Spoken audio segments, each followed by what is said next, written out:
What's up? It's the Arthur Moats Experience with Deke. I'm Arthur Moats, and that's my main man, Deke. What's up, man? Chilling, man, you know. It's crazy. Weekend.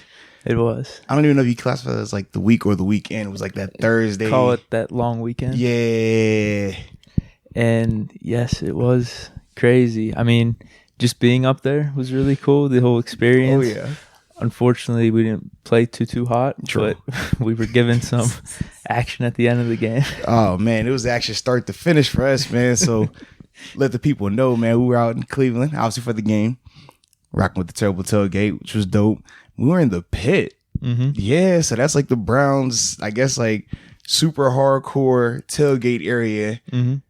Yeah. What I loved about it, I don't know, it was right next to an underpass. Yeah. There was train tracks right next to it. It just looked straight gutter. I loved it. You could see the stadium. Yeah, like it was legit. It was a rugged. In the like, pit. Yeah. And yeah, everyone's dressed up because it's all cold and stuff. Yeah. It had a very industrial feel to it, which was cool. It was something unique. It was a change of scenery for us, man. Usually at the home games, I mean, the layout for us is so wide open. Nobody's like on top of you. They're that tailgate situation. I mean, the cars were parked literally right on top of each other, man. You open the door, you're like, oh, what's up, neighbor? All right, we tailgating together, it looks like today. Absolutely. But it was dope, man. The Browns fan, they actually showed love, too. They did. Yeah, because we always hear the horror stories. Oh, man, you go out there, you got to be careful, man. Those Browns fans that hit you with a bottle, all this stuff. I'm like, I think we had all cool fans with us, man. No, yeah, they were real chill with us. It was guys and women, man. Mm-hmm. Shout out to all of them, man. Now, obviously, there was some nice friendly banter going back and forth. Oh, yeah. You're gonna have that. You got to have that. You got to. Absolutely. It's the difference between friendly banter and like degrading or verbally assaulting people. You know what I mean? And that was never the vibe. Well, and it was funny too. Well, you were asked this in one scenario. Yeah. Another one, you kind of name drop. Hey, you know, I'm Arthur Moats. I played here. Yeah. And all of a sudden, everyone's tune changed. Oh, bro. Oh, yeah. Oh, love, man. Hey, take a shot. Here you go. Do you like tequila? You want Fireball? Yeah. It was funny.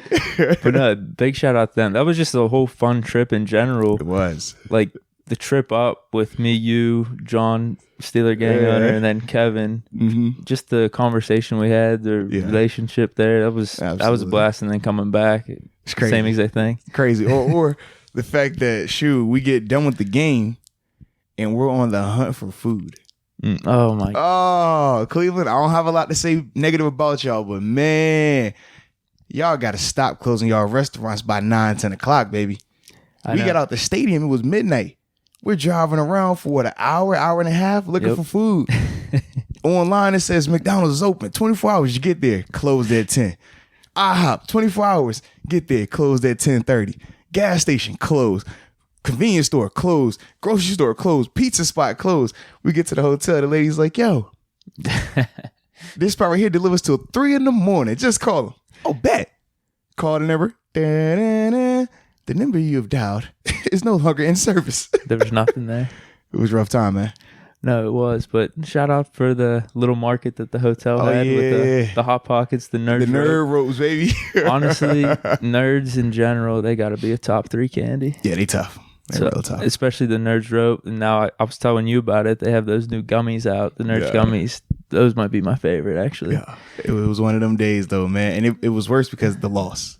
Oh, man, it was bad. At least if we won, you don't mind going on a scavenger hunt for food. But when you lose, you're like, dude. Well, it was weird, too. So I don't know how much of the area we were in was necessarily Cleveland. Because I'm sure there was probably stuff in downtown Cleveland. Right. But still, you think of the suburbs around here in Pittsburgh. There's plenty. You could find Sheetz. Even the Mickey D's is probably open till 1 or 2 at least. Shoot, Wendy's, Taco Bell. IHOP, hands down, is open. You know that for a fact. But for some reason, there's different rules up there. It was different, bro. It was different. But speaking of that game was very different too, man. It was, oh, man, I wanted to puke. Yeah. From start to finish, man, we just felt, I mean, the one thing we did say when we got in there was the Browns' intensity level to start that game off. Definitely. We weren't matching that. Mm-hmm. Like, it was a distinct level of, okay, they're on 10 right now. We're on like a 7. I mean, it's not bad, but the intensity level, like how fired up those guys were offensively, defensively, like they came out as if they had something to prove. No, definitely. And what was crazy too, I don't know if maybe they're the only stadium that does this, or if any Steeler fans know about this, but legit, these Browns fans stood up for the whole game. Entire game. Whole game. No exaggeration. It didn't matter if it was the opening kickoff all the way to the guys are walking off the field, still standing. Now, we will say this because we were comparing. We said it wasn't as loud there as Heinz Field, but the atmosphere in terms of just standing, like that creates a dope vibe, bro. It definitely was. And because like we said at Heinz, we don't get that. Heinz is like you're chilling, sitting down until it's like, okay, it's a big third down. Everybody stands up, everybody gets loud. Renegade plays, everybody stands up, everybody gets loud. Like it gets the noise level in Heinz can get up to a 10. Mm-hmm. But the overall like atmosphere isn't like that because we're like just everybody's just sitting down, just kind of relaxing. Yeah. And Browns, boy, I was like, holy cow. And you know me, I'm chilling with Deke. You know, I actually like going to the game and just hanging out in my seat and observing. So whenever there's some fans I hate that don't like that now. Dude, whenever you're not allowed to just be chilling at the game. Well, here's get your atmosphere. How we gonna have a hostile environment? You just chilling. Dude, I used to be a stander. I really did. Yeah. But I think I was, I don't know what happened. I just started being like, man, I could still watch the game and hang tight. But if you're just watching it and not standing, how you creating the atmosphere? That's the question. Well, but this is what I wanted to say to that. Whenever we first got there and everyone was standing, I was thinking, man, is this, the whole game? And then the dude next to me was like, I hope so. Yeah. He was actually from Cincinnati up there. Right. Yeah. Your boy talked your head off too. Yo. He did. He talked to you the whole game. He did. Then you left to go to the bathroom. He tried to talk to me. Yeah, man, I'm from Cincinnati. I don't even like the Browns. I'm here scouting. I'm like, congratulations, bro. Whatever you say. I was like, Deke, get back here now. Whenever I got back, though, I figured out the strategy was just leaning forward a little bit so he's out of sight. And he was just talking kind of in the back of my ear. Hey, bro, I would not look over there. I'm like, nope, nah, I know what you are. Mm-hmm. But anyway, whenever it was a thing and you realize, all right, this is going to be the whole game, right. I enjoyed it. It was dope. I liked it. I enjoyed it, yeah. Literally, the only time, like, people, I think, would even sit in their seat for a second was if the quarter was changing. And it wouldn't even be like, you wouldn't even sit all the way down. You just sit on the top part of the seat, like kind of lean back on it. Yeah, some people weren't sitting around us either. Yeah, that was it. Like you can't just go to that game and just sit down. You're going to feel uncomfortable. And we were right in the end zone. Like, to matter of fact, where the big fight happened at the end of the game, we were about 6-7 rows up right there. Yep. Best seat in the house. Seat and all. Well, and I will say this in terms of the sound. I made this comment to you. Yeah. I don't know how much validity there is to it, but just felt like they didn't believe yet. Like they don't believe in the cheering. It's something they were supposed to do in certain situations. You make a good play, but in terms of, hey, we're going to pull through and win this and we're going to make an impact.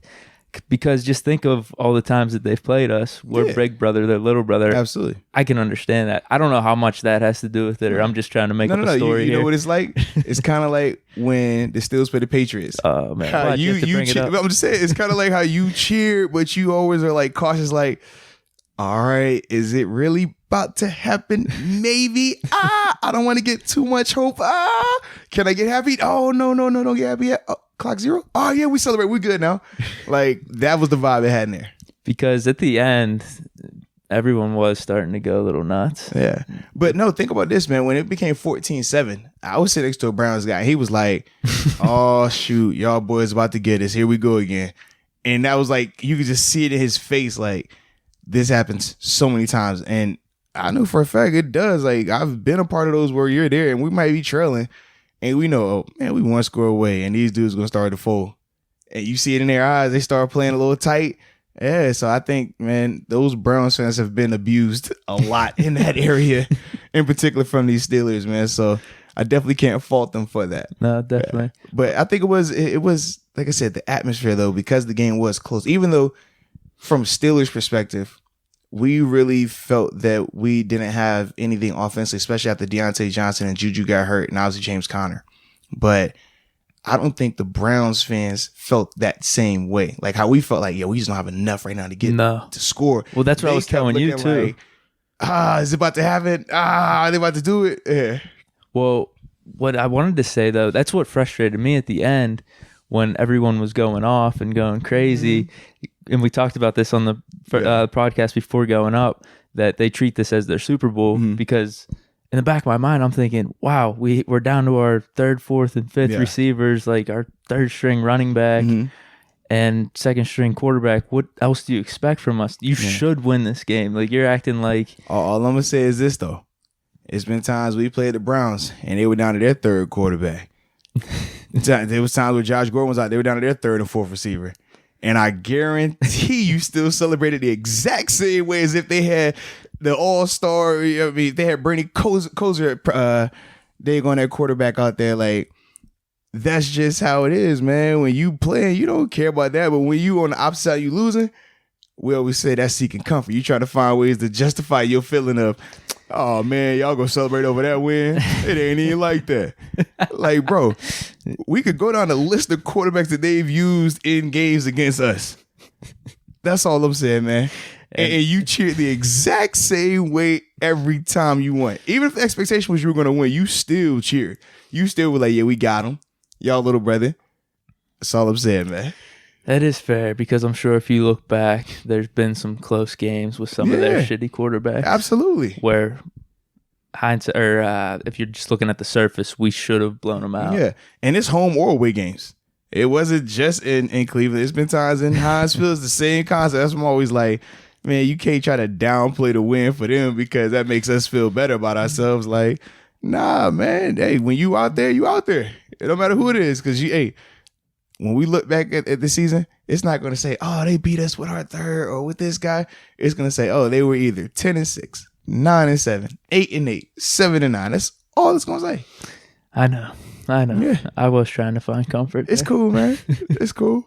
But I'm not comfortable about this team, specifically the offense. But we're not talking offense first. You know we don't do that. So rewind that back and talk about the defense. Because they balled out again. Yes, they did. And under very, very tough circumstances, man. Yeah, dude. They were the reason we were in that game. And obviously, the Browns have a really good rushing attack with Nick Chubb and Kareem Hunt. Mm-hmm. Dude, they kept them in check the whole game. Obviously, they gave them a lot of carries, but if you look at the efficiency on it, it wasn't there. Right. Granted, they did what we said on the last podcast, what they should be doing, no matter what. Even though if it's not there completely, just stick with it and don't make the turnovers. Don't let Baker give us those picks. And that's what they did. Yeah, without a doubt, man. I was happy to see them commit to the run like that. But then at the same time, I was happy to see how our linebackers, our D-line responded to it. Because we talked about how the week prior to that versus the Rams, Gurley was gashing this Steelers defense. And we were saying that, hey, if they kept running, who knows what would have happened.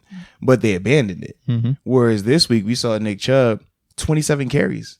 Like, he was definitely, he's a hard runner. You see, he's not going down for one guy. That was very clear.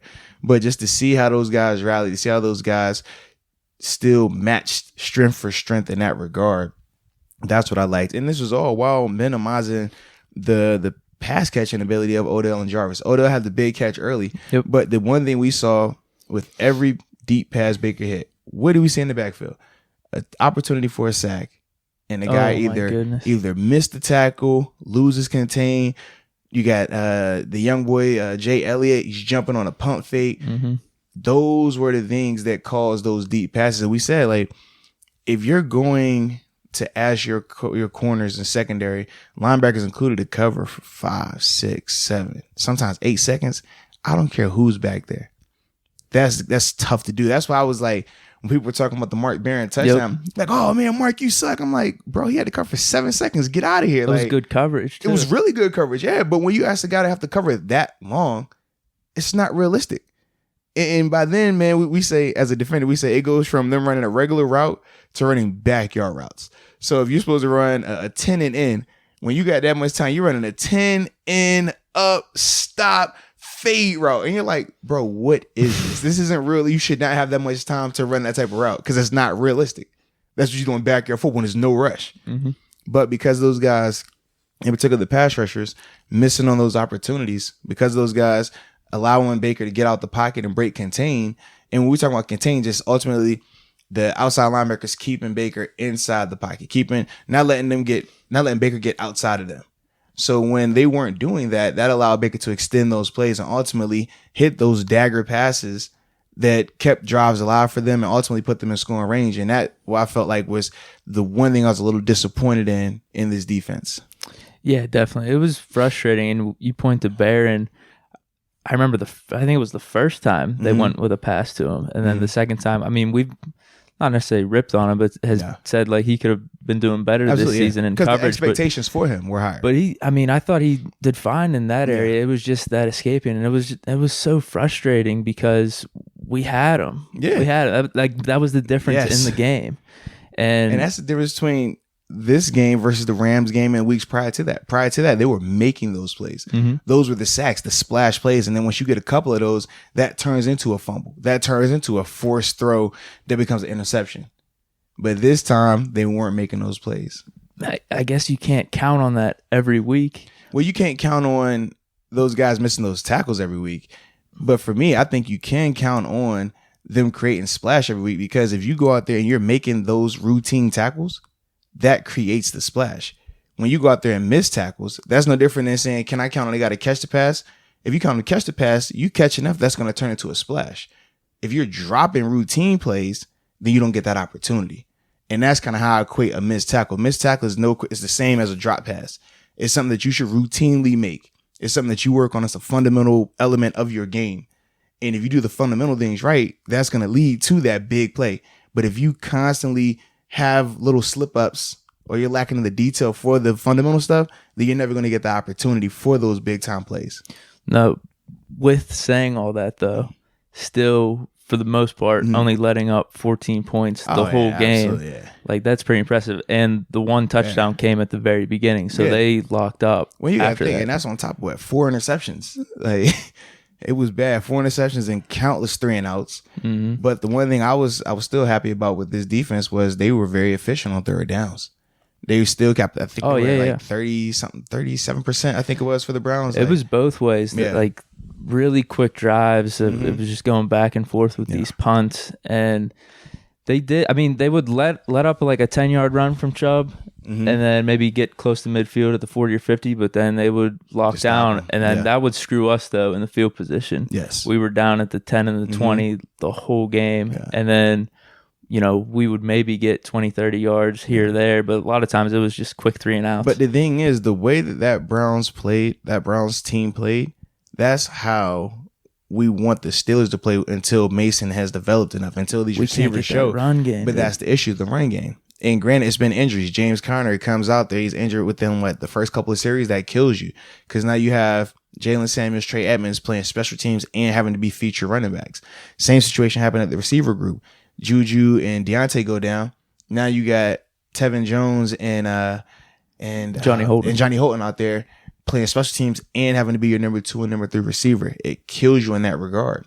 But if you can run the ball, special teams, and play defense, you're going to win the field position battle, and eventually it's a war of attrition. Okay, if I can drive it down to the 50, now I punt, now you're backed up, now I get you 3-and-out or 1 first down, you punt it back to me, I'm getting the ball at the 50, now I need another first down in scoring range. And that was the thing that you could see the Browns doing, and I did like that. I was surprised though, because I didn't think they would commit to that on that level, but they did. So at the end of the day, I mean, they get paid too in that regard. But the biggest thing that we have to work on is sustaining some of these drives offensively, is getting some just average or above the line run plays. Like, we don't have that right now. No, because, next game, I guess Cincinnati, we're not going to have to worry about, for our defense, Lindley escaping the pocket. Oh, yeah, Finley, yeah. But, I mean, we do have Josh Allen coming up, Kyler Murray, and some of these boys, so that could be something. And Baker Mayfield again, yeah. So that's definitely something, but I mean, at the end of the day, they still showed up and did the things that they had to do to only let up 14 points and keep us in the game. But yeah, in terms of the offense, man, dude, that is just, it was, Mason was rough. Yeah. The line was rough. Yeah. The running game was rough. Receiver sucked.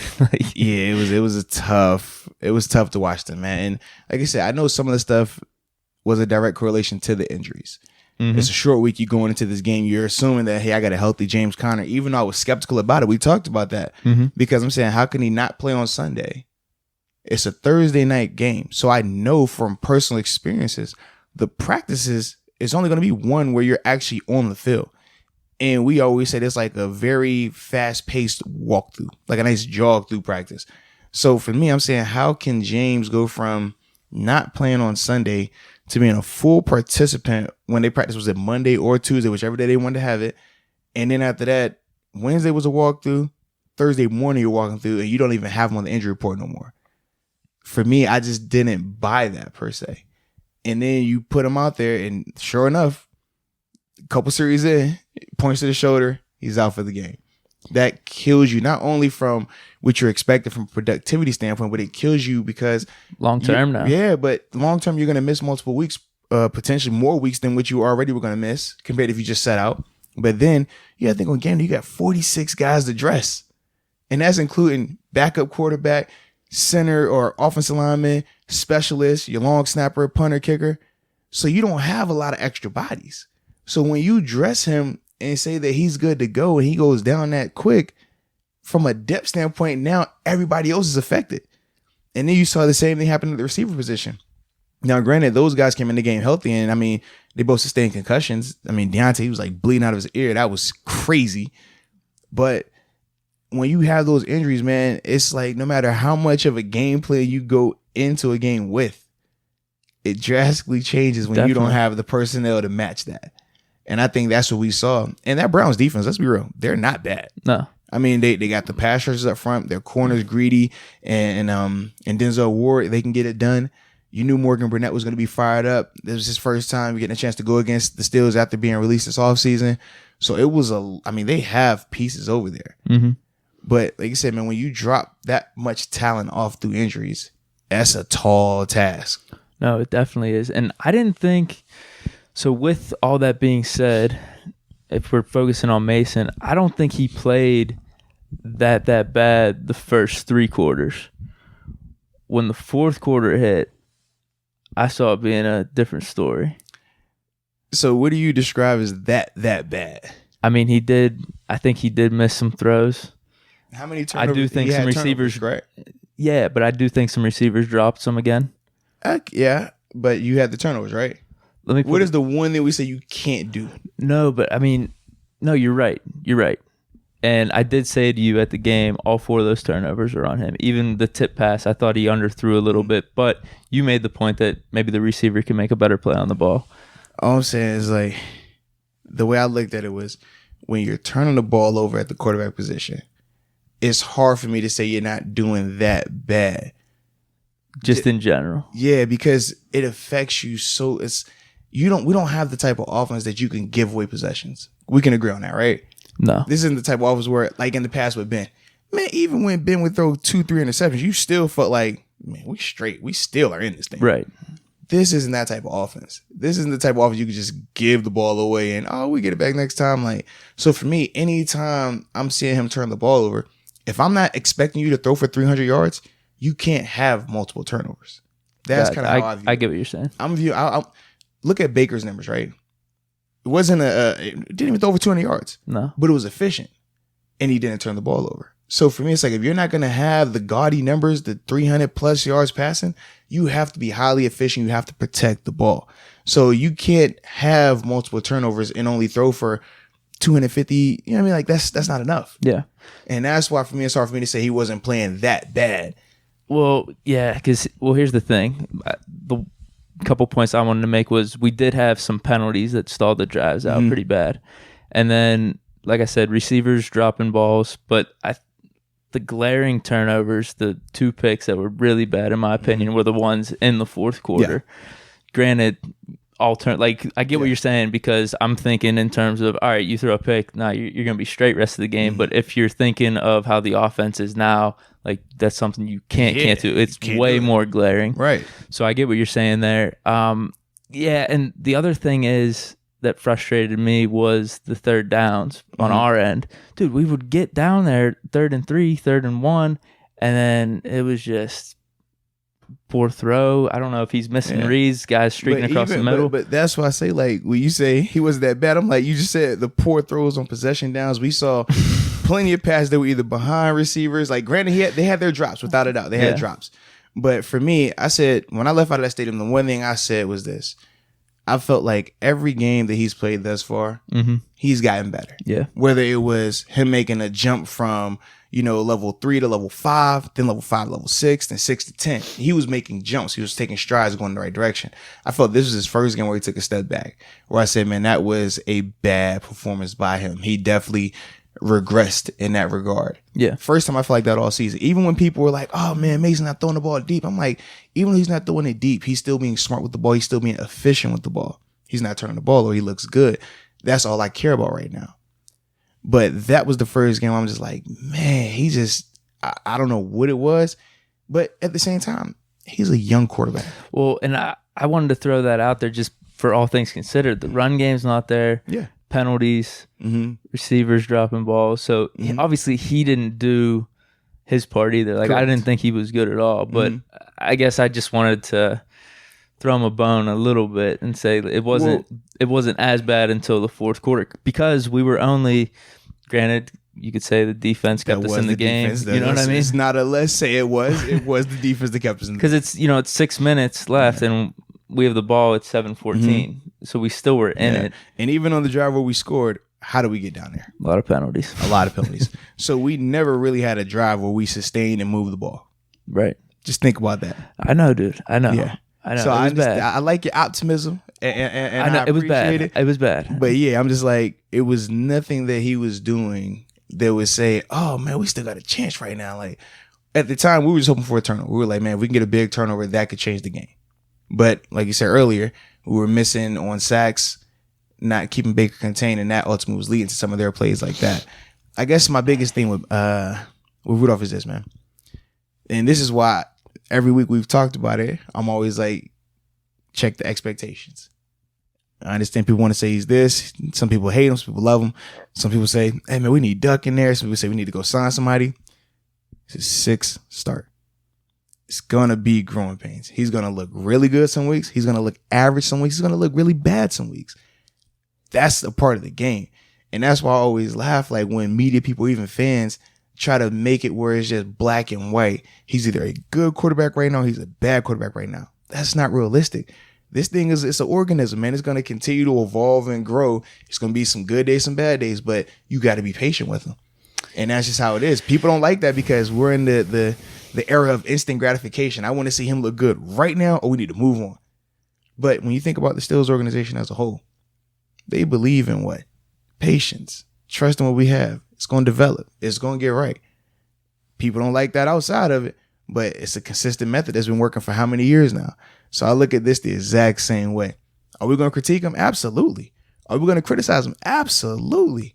But at the end of the day, okay, got to keep riding with it because he's going to get better. He's going to keep growing. They see something in him. And that's the thing that I'm like, okay, I trust their judgment because they've seen a lot of people out there. I mean, shoot, they took a chance on me. It worked out. Like, that's just how it is. So you have to understand that, hey, no matter how bad he's going to look at sometimes this year, and no matter how good he's going to look at sometimes this year, just understand, hey, it's a process. Just keep, one step at a time, man. And that's actually a really good point, because I was thinking this the other day, that these coaches and the organization is seeing him on a day in and day out basis, because I know we've talked about this off the mic and everything, but bringing in Kaepernick or bringing in another quarterback. And at this point in the season, it doesn't feel like there is any point to doing that, because we're 5-5. We have him. They're seeing him on a day in and day out basis, and they must see something going forward that we don't see. Maybe we see the final product on Sundays, and it could be frustrating sometimes. Sometimes it's decent, but maybe they're seeing the progress behind the scenes that maybe we're not. Well, they are. Otherwise, they would have made a move. This you have to realize. We see him once a week. Well, not week, because I get to see a little bit more with me and my other obligations. But typically, everybody else sees him on Sunday.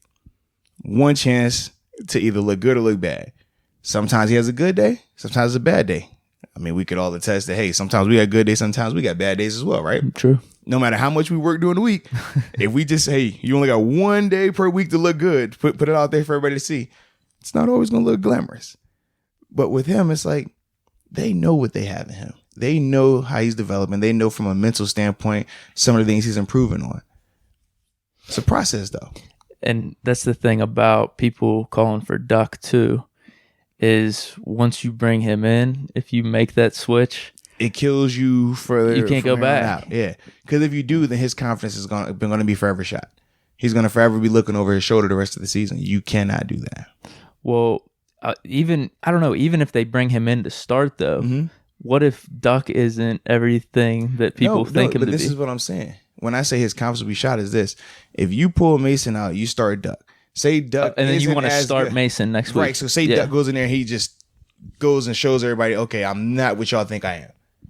And now they're like, oh, go back to Mason. How you think Mason feels mentally? He feels like, man, I can't even go out here and produce the way I need to produce because at the end of the day, if I have anything wrong happen, y'all gonna pull the plug on me and put somebody else in. Yeah. I've been a part of teams like that where they want to make the moves quick. Like, hey, man, I'm trying to think, it was 2013. Last year in Buffalo, we started, I think it was 3 to 4 different quarterbacks that year. And it was some of the concept, oh, our starter got hurt. Oh, let's put this guy in. Ah, man, oh no. Hey, man, switch, put that guy in. Nah, hey, go back to that guy. And he's just looking out there like, yo, you can't have a quarterback out there who doesn't have confidence in himself because the organization hasn't showed confidence in him either. Like, those are some of the things that you have to avoid. And I know it's always fun to just, oh, man, put the backup in. Duck, man, he got the cult following. It's a cool name. Like, won a game on the road. I understand all that. But when we're talking from a long-term success standpoint, we're talking about with this season, salvaging it, like, because we're still in it. Let's be real about it.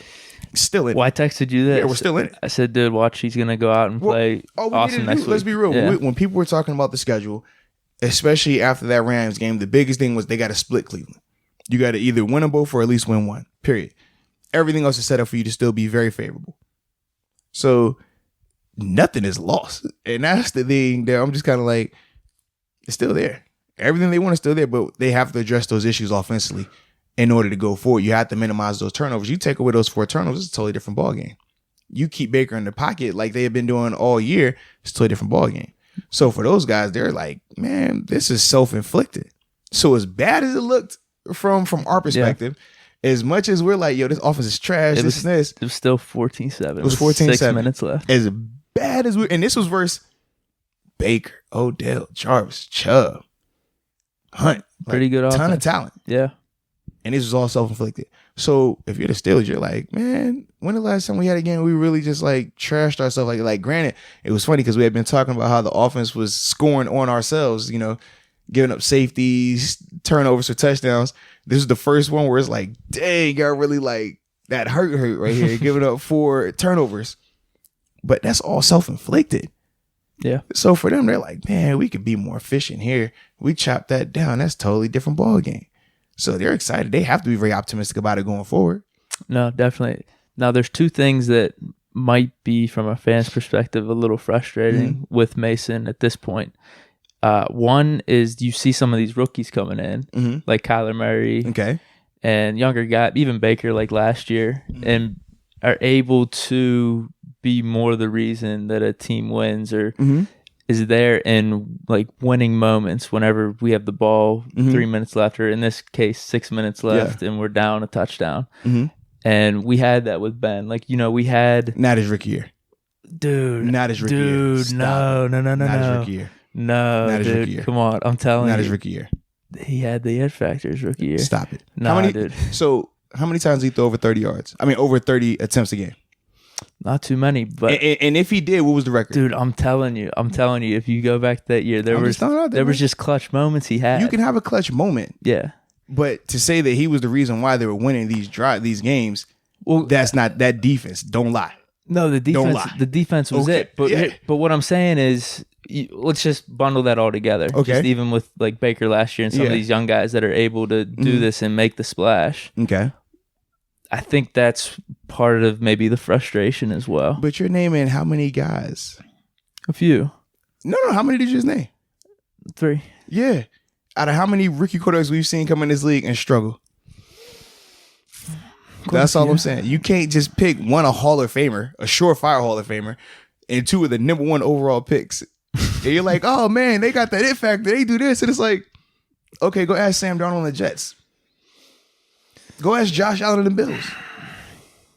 We can keep going. You're bringing up good points. We're spoiled here, dude. Yeah, thank you. I'm glad you said it. I am so glad you said it. We're spoiled. I'm sorry, dude. I was texting you. This has been a rough year, dude. Yeah, because you're so spoiled. This has been a rough year. A rough year is just at 5-5. That's a rough year for y'all here. Just think about that. It's a rough year. 5-5 is a rough year. It has been. But that's how it should be, though. The standard is the standard. It is, man. It is. So you buy into that culture. You make it that way for a reason, and it's gonna suck at times like this where you're not, fully equipped with all your weapons.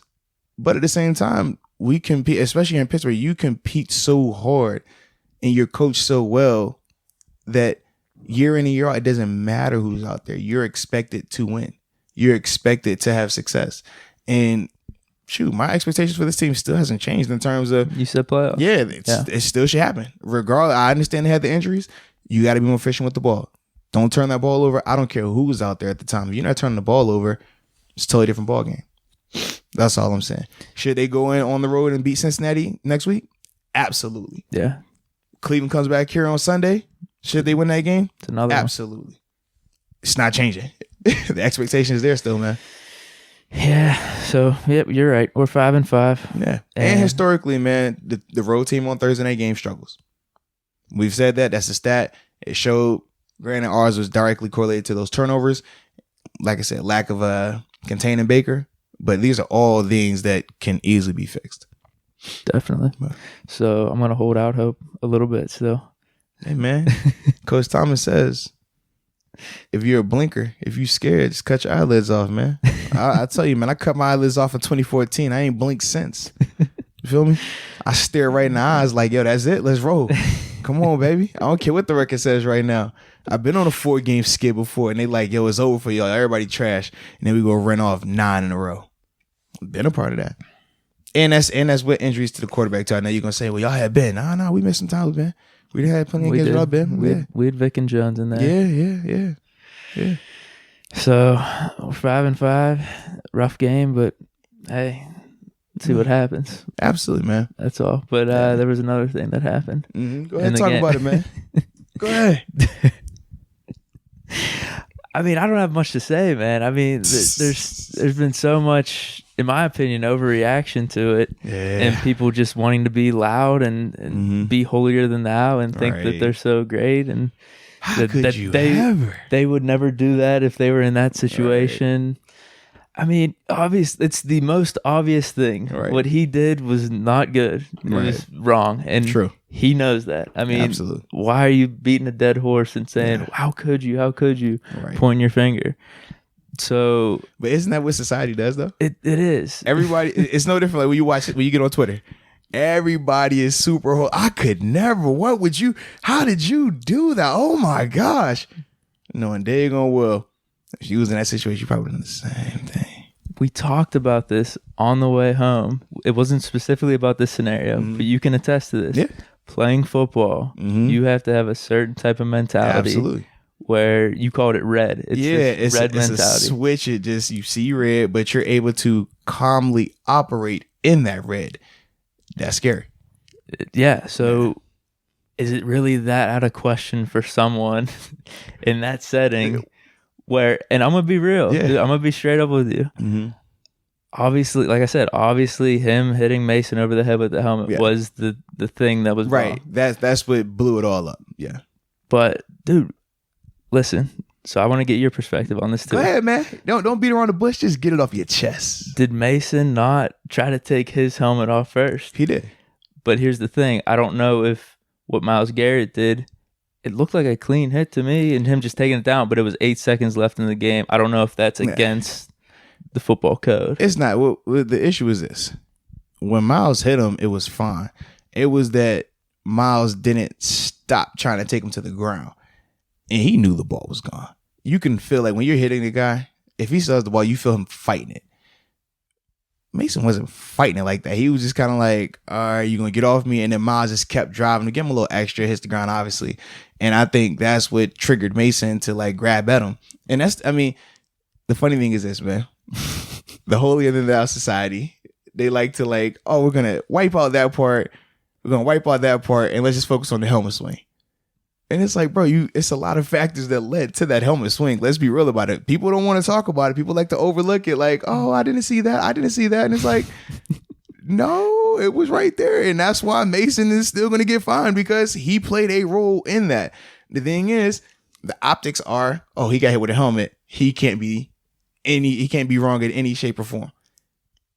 It's not right. Well, let's just say you're Myles Garrett and you got Mason trying to take your helmet off. Yeah. His response is, oh, you try to take my helmet. I'm going to take yours. I'm going to take yours off. Yeah. And at that point, his helmet's off. Probably worse is a 1-game suspension, maybe. At best. Or a fine. It's going to be fine. If all he does is rip his helmet off, it's a fine. But the thing is, what does Mason do after his helmet gets ripped off? Yeah, it goes after him. But you can't blame Mason for going after him. Because let's be real. If Mason ripped off Myles' helmet, you don't think Myles would have went after him? Like, that's how it is. The problem was him swinging the helmet. That was it. You can't swing the helmet. When we talk about code, that's the one code. Like, we've all been in scuffles, whether it's in game or even in practice situations. Same concept. You're in a scuffle. You're gonna throw, fight. You're gonna kick. You're gonna punch. You're gonna do whatever you do. We all the one unspoken rule is once the guy's helmet comes off, the fight is over unless you're just throwing hands. If you're just punching each other in the hands, like, that's fine. I've seen that too. But when the helmet comes, you're not grabbing the dude's helmet and swinging him. That's where the line was crossed. And that's why you see the people react the way they did. But you can say that Myles was wrong. And he was terrible, like completely wrong. And that's fine to say he's wrong. But you can't say that Mason was not in the wrong at all just because Myles was so wrong.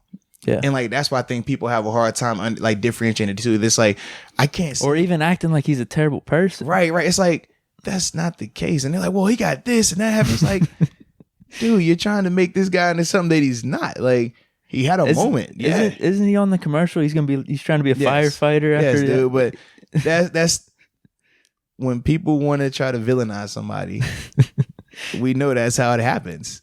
And I told people a lot too, even with the Burfict stuff. I was like, granted, Burfict he's done a ton of like either questionable or across the line things. But I told you plenty of times as well.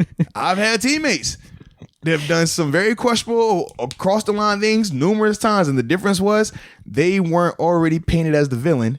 So people weren't so hypersensitive to anything they did. Mm-hmm. And that's what they were trying to make it out of Myles Garrett after the helmet thing. Oh man, just look at they're pulling up the pictures of, oh man, look at this guy slam this helmet onto this chair. Look at that.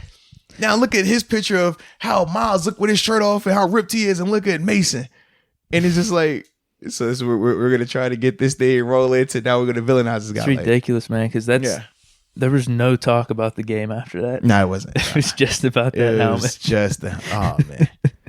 But in the slow motion of Mason getting whacked, yeah. What's funny to me is too, literally the same game, just an hour or two before, Juju and Deontay get knocked out with concussions. Cold. So, and then this goes back to everything we've been talking about with this. Like, do you know what you're watching? Like, this is violent. And people love it. People cheer for the hit. So what's the difference? The difference is Juju and Deontay sign up for that risk, whereas Mason, or in that scenario, you're not signing up to be hit in the head over with the helmet. If you take away the helmet hit, I don't think nobody is tripping on Myles and Mason getting into it. No way. It's just the helmet hitting him in the head is what gives you the, oh my God, like. What if he didn't have a helmet in his hand and just tried to if he just punched him, yeah, it's fine. Yeah. We saw that with Andre Johnson and Cortland Finnegan. Yeah. People were cheering, oh, I love that, kick him. Yeah, beat him up. They love it then. But that's the thing that I always laugh about. People pick and choose. Exactly. When they want to say that's too far, that's not enough. Or I always tell people this. I said, so obviously Myles reacted in a moment, and afterwards we're saying like, hey, yo, he overreacted, right? He shouldn't have gone that far. But what's the difference when you're at a bar, you get into it with a guy, and you take it to where, okay, I'm going to push you and I might punch you in the face, and their response is, I'm going to grab this bottle and hit you over the head. You can't say that, oh, he shouldn't have hit him over the head when the other guy instigated and started it. It's like, dude, you don't know what your level 10 is compared to his level 10. Like, right. You just don't know. So be careful when you proceed that way. No, 100%. Because let's see, we saw a very similar situation when Phillip Rivers ran up on Mike Hill a couple weeks ago, right? Did Mike react that way? Same, pushing him. It's like, hey, man, I'm just walk off. So you got options of how people can react and things like that. You just don't know how somebody's going to react in each situation. And that's what you got to be careful about. It's all fun and games. Everybody loves the tough guy until something happens where you're like, oh, man, he went too far. God, dog. Oh, Lord. Why would you do that?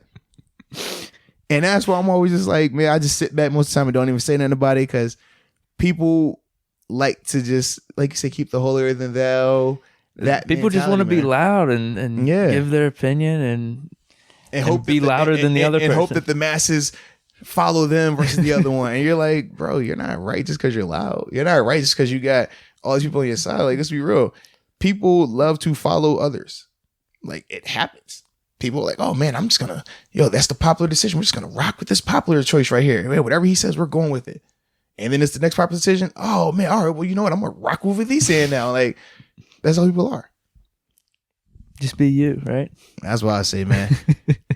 and stop acting like, oh man, if I was in a situation like that, I would never grab that because you don't know. Dude, you that don't is know. Split second. He probably forgot he had the helmet. Yeah, I'm telling you, it's a split second, man. And how many times have any of us made split second decision where we're kind of like, yeah, glad that wasn't on camera. That would have been bad. Like, it happens. Yeah.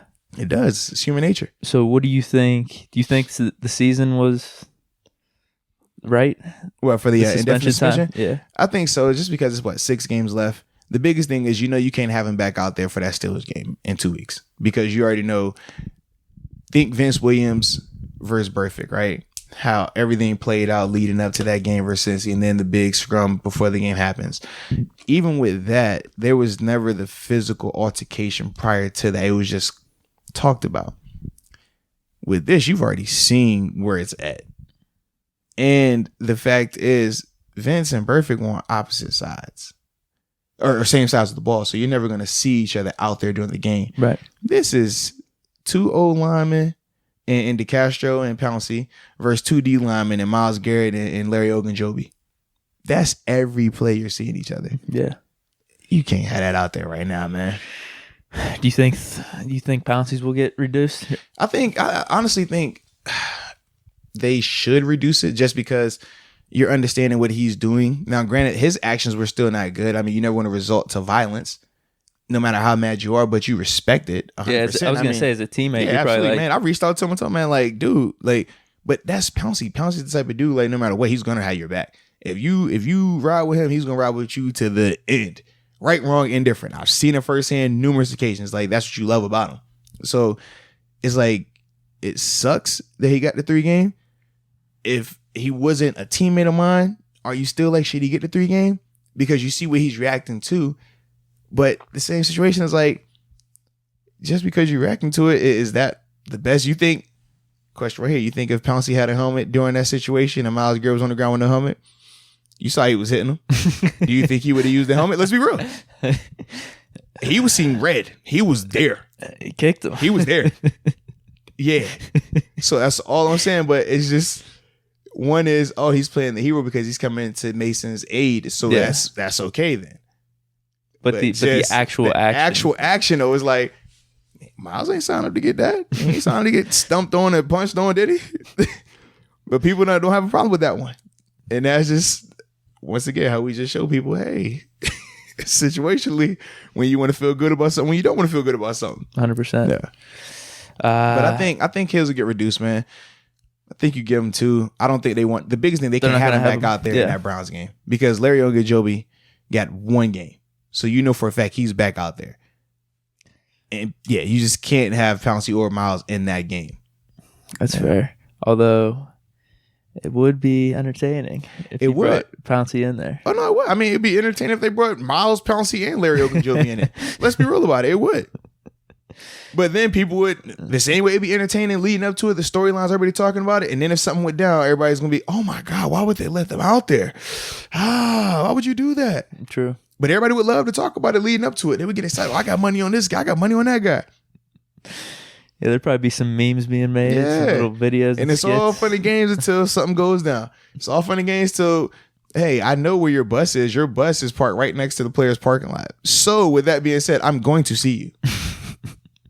It's all funny games till it gets there. No, definitely. Yeah. So, yeah, I mean, just an unfortunate situation. Yeah. All around. And yeah, I think we're just part of the same lines where we don't like over. I don't know. I don't get into that stuff. Yeah. The Twitter stuff and people yelling and screaming about it. So yeah, everybody wants to point the finger. I don't know if I couldn't really take pleasure in it like a lot of people did, and so. Hey man, I left it alone. I'm just like, all right, you know how people react right now. It's heat of the moment. They want to, like I said, give themselves that feeling of I'm better than this guy. So you reacted that way. You're a bad guy. And it's like, bro, stop it. Like, it's heat of the moment. You're fired up. It's a rivalry game. Everything's going into it. Things have been said throughout the night. Yeah. The biggest thing is you just can't swing the helmet. Yeah. If there's no helmet being swung, nobody has a problem. Period. No, exactly. Yeah. So yeah, man. Is there anything else you wanted to touch on? Man, just hope our guys get healthy, man. Yeah, well, I was gonna say I haven't seen Juju being considered in the concussion protocol, but Deontay is. Yeah. So what's the difference there? No, I just think is Juju just good? No, I just think one. No, he's not allowed to be good until he passes the concussion protocol. Okay. I think one is just they're gonna.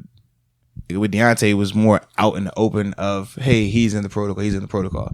They didn't talk about Ola Adeni. He had a concussion as well. So it's like you still have multiple guys that are dealing with that. And I can tell you for a fact, if they just say that they're cleared and they're out the protocol after a day or 2 days, yeah, very questionable. That's all I'm saying, man. With all that being said, I think we could still pull this out in Cincinnati without them for sure. Like if they need to get an extra week of rest. The biggest thing they're gonna have to operate efficiently though. You cannot turn the ball. I don't care who you're playing against in the NFL. You go out there and turn the ball over 4 times, it's gonna be tough. Yeah. It don't matter who you're playing against. So that's the only thing I'm cautious about. Like, hey, take care of the ball. We can't have any more of these performances where you take this many steps back. You have to continue to be a group on the rise, continue to keep going in the right direction. Arrow pointed up, as Coach T likes to say. Absolutely. So that's what we need to see from the offense. And I do think it's going to be better just because you're going to have these guys with 10 days to prepare now versus 2 practices, one being a real practice, one being a hotel walkthrough. And then you got guys that haven't got reps all week. Tevin had just got bumped up to the active roster. Like, you're not going to have to deal with that now. These guys are going to have time to really practice, really get a rapport, really get actual reps before they go out there in that game. And I think that's the difference. Yeah. No, for sure. So I'm excited though, man. You good? I am too. So I think that's it for today's show, right? It is, man. It's good though. Absolutely. I appreciate everyone for tuning in. It is, man. And until next time. Peace.